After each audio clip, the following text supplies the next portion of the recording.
नवम स्थान में सूर्यदेव। आचार्य वराहमिहिर जी कहते हैं कि नवम भाव में सूर्य हो तो इंसान पुत्र सुख, धन सुख और शौर्य सुख प्राप्त करता है और सुखी होता है। ये भावानुसार बताया हमने आपको और बहुत बार क्लियर भी कर चुके कि हर लग्न में हर ग्रह का जब भी पाठ आता है तो हम भावानुसार अलग अलग विद्वानों के कोट आपको बताते हैं। क्यों बताते हैं? हर इंसान या जितने भी सब्सक्राइबर अभी तक आए हैं चैनल में, वो कभी भी शुरू से नहीं सुनते। कोई नया आया है, अचानक से वो जुड़ा, तो उसको डायरेक्ट लगना अनुसार जब फल देखना हो और उसको भावानुसार काल पुरुष की कुंडली अनुसार उसको पता ही नहीं हो, तो फिर थोड़ी प्रिडिक्शन में मुश्किल होती है सुनने वाले को। तो भावानुसार अलग पाठ नहीं देके हम इसी लग्नानुसार में हर लग्न में भावानुसार का किसी न किसी विद्वान का 30 सेकंड का 1 मिनट का वो पार्ट हम आपको बता देते। अब हम लोगों की चर्चा है कन्या लगन की, और कन्या लगन में सूर्य देव के पास द्वादश स्थान का स्वामित्व है। तो द्वादशाधिपति अगर आपके नवम भाव में हो तो होरा पाराशर में कोई अच्छे फल नहीं बताए। क्यों नहीं बताए? क्योंकि ज्योतिष का सूत्र है कि छठे स्थान का स्वामी, अष्टम स्थान का स्वामी और द्वादश स्थान का स्वामी जहां कहीं भी बैठा हो, इन स्थानों को छोड़ के उस स्थान में वो प्रॉब्लम क्रिएट करता है। अब प्रॉब्लम क्या क्रिएट करेगा? जब नवम भाव में बैठेगा तो नवम स्थान आपके धर्म का है, आपके पिता का है, आपकी दान दक्षिणा का है। धर्मानुसार आपका व्यवहार या आपका कुल परंपरा किस तरह की हो, वो नवम स्थान है। और सूर्य देव ऑलमोस्ट प्राय कर ये सब कारकों के कारक होते हैं। इसलिए नवम स्थान के सूर्य को बहुत से विद्वानों ने गलत भी कहा है और बहुत से विद्वानों ने अच्छा भी कहा। अब जिसको जैसा अच्छा लगा, जिस क्षेत्र में जो विद्वान निवास कर रहा था। ज्योतिष में हम लोग सबसे ज्यादा पढ़ते हैं पाराशर जी को, लेकिन उसके बाद में भी चाहे वराहमिहिर जी हो, चाहे सत्याचार्य जी हो, चाहे वैद्यनाथ जी हो, उनके भी ज्ञान को नमन है। उन्होंने भी बहुत अच्छी प्रिडिक्शन हर ग्रह की है, उनकी भी पुस्तकें हैं। और हम लोग उनके ज्ञान, इन सब के ज्ञान को अलग बैठा के अगर हम लोग बोले कि हमारी रिसर्च के अनुसार, तो ये थोड़ा सा सूर्य को दीपक दिखाने वाली परंपरा है। क्योंकि इन्हीं विद्वानों ने आपकी वरक कुंडलियों के द्वारा, आपकी नवमांश कुंडलियों के द्वारा, आपके दशा महादशाओं के द्वारा फिर उसी सूर्य के अलग अलग फल भी बताए हैं कि लग्नानुसार अगर नवम स्थान में सूर्य देव है तो इस तरह के फल मिलेंगे। लेकिन अगर दशाधिपति से सूर्य देव की अंतरदशा त्रिकोण में आती है कि मान लीजिए आपकी गुरु की महादशा है और गुरुदेव से सूर्य देव नवम और पंचम में है, तो सूर्य देव चाहे द्वादश स्थान का स्वामित्व हो, चाहे अष्टम का हो, चाहे छठे स्थान का स्वामी हो, उस अंतरदशा के पीरियड में सूर्य देव का अच्छा फल देखने को मिलेगा आपको। तो केवल लग्नानुसार सुन के किसी ग्रह को प्रिडिक्ट नहीं किया जाता है, क्योंकि फल तो प्राय कर आपके दशा के अनुसार, अंतरदशा के अनुसार और गोचर के अनुसार आपको प्राप्त होगा। तो जब आपको देखना हो तो लग्न कुंडली के साथ सेकंड आता है चंद्र कुंडली। तो लग्न कुंडली आपका एक मकान है जो आपके पिताजी ने या आपकी माता ने या आपके पूर्वजों ने आपको बना के दिया है। अब वो जैसा भी है वो ही आपका बचपन है, वो ही आपकी युवा अवस्था तक चलेगा।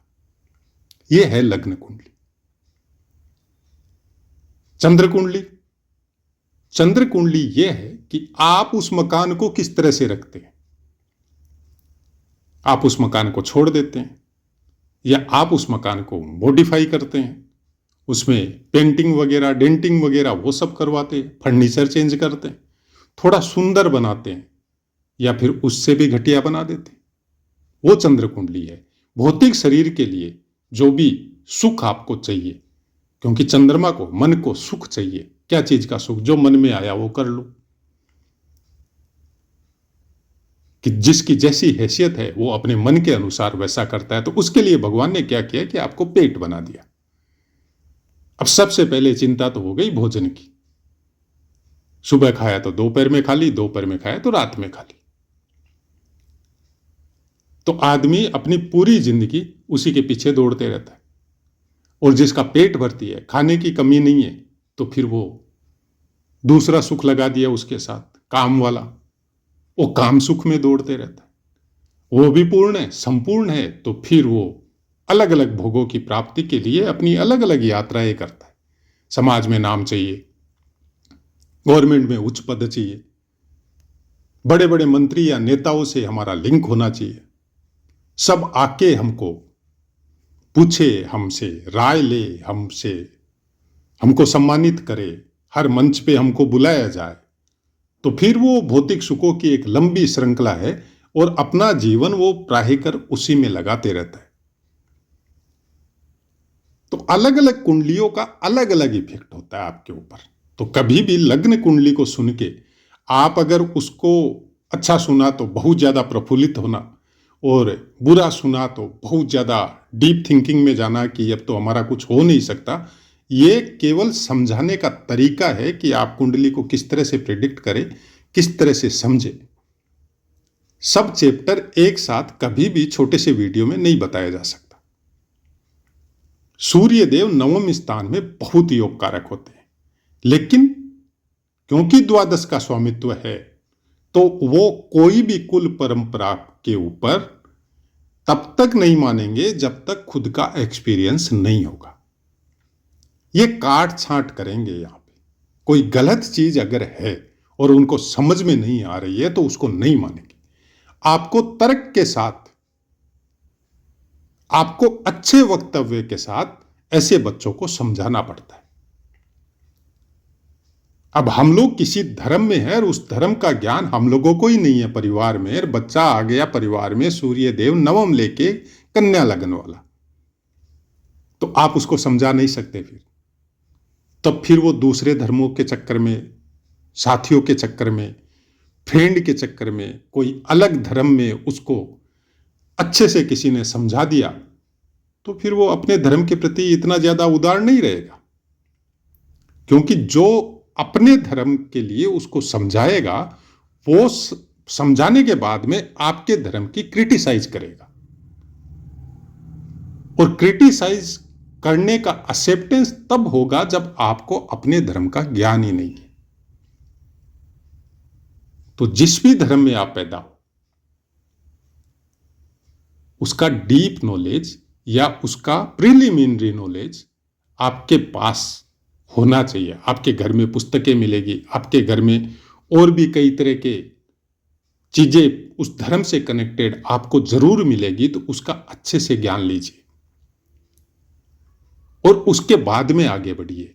अच्छा सूर्य संस्कारिक परिवार में अगर नवम स्थान का सूर्य चाहे कन्या लगन ही हो लेके आता है तो फिर अपने धर्म में वो सर्वे सर्वा होता है, उसका ज्ञान प्राप्त करता है। लेकिन जरूरत होती है जो इनको पाल रहे हैं, जो इनको शिक्षित कर रहे हैं, जो इनको आगे बढ़ा रहे हैं, उस परिवार की ये जिम्मेदारी हो जाती है कि अच्छे बच्चों को अच्छी तरह से समझाया जाए अपने धर्म के बारे में, अपनी कुल परंपरा के बारे में, अपने समाज के बारे में, अपने देश और गांव के बारे में।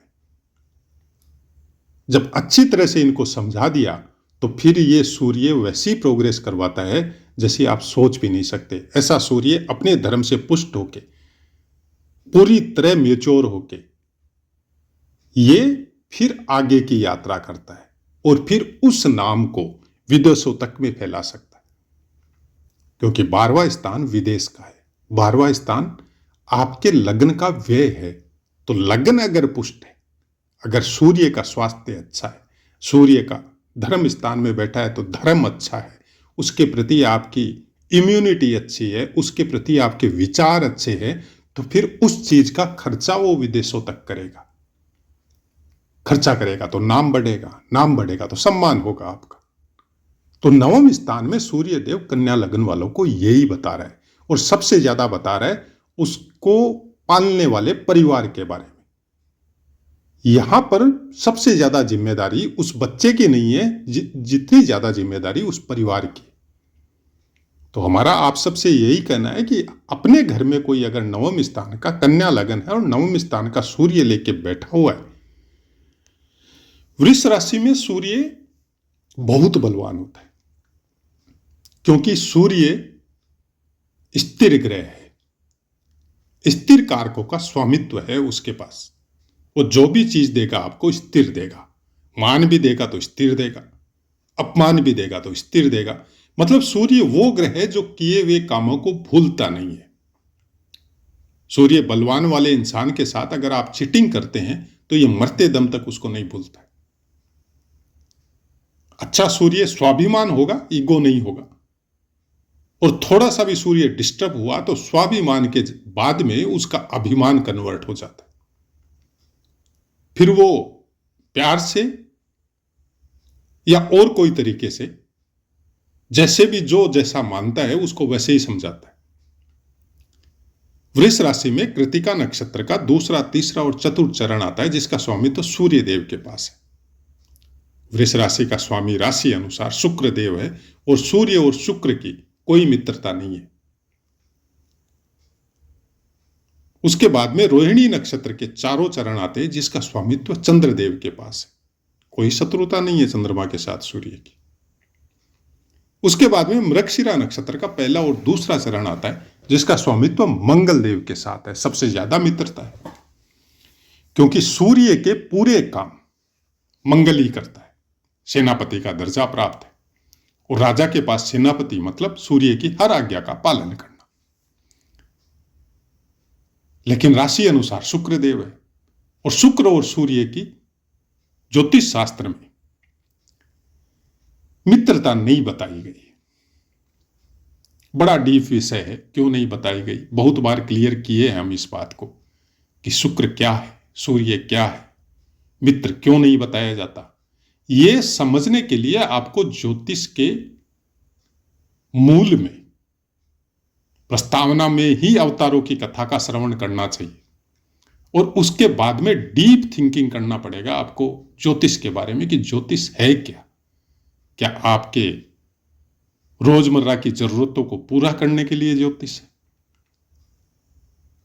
क्या आपको धनागम करवाने के लिए ज्योतिष है? तो हमारी दृष्टि थोड़ी ज्योतिष के विषय में थोड़ी अलग है। हमारी दृष्टि ऐसी है, हम ज्योतिष को अध्यात्म से जोड़ते हैं।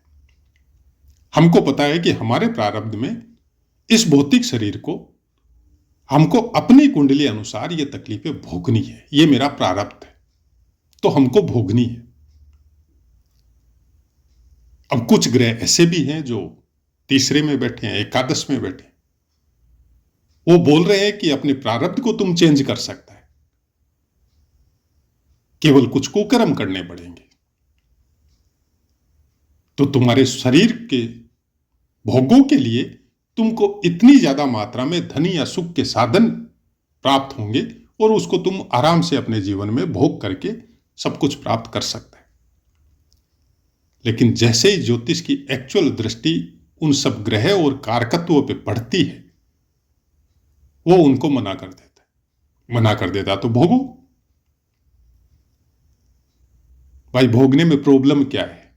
आपको शरीर मिला ही भोगने के लिए, चाहे अच्छे चाहे बुरे। आपको अमर तो होना नहीं है। जवानी बीत जाती है 25-30 साल में, वर्तमान समय।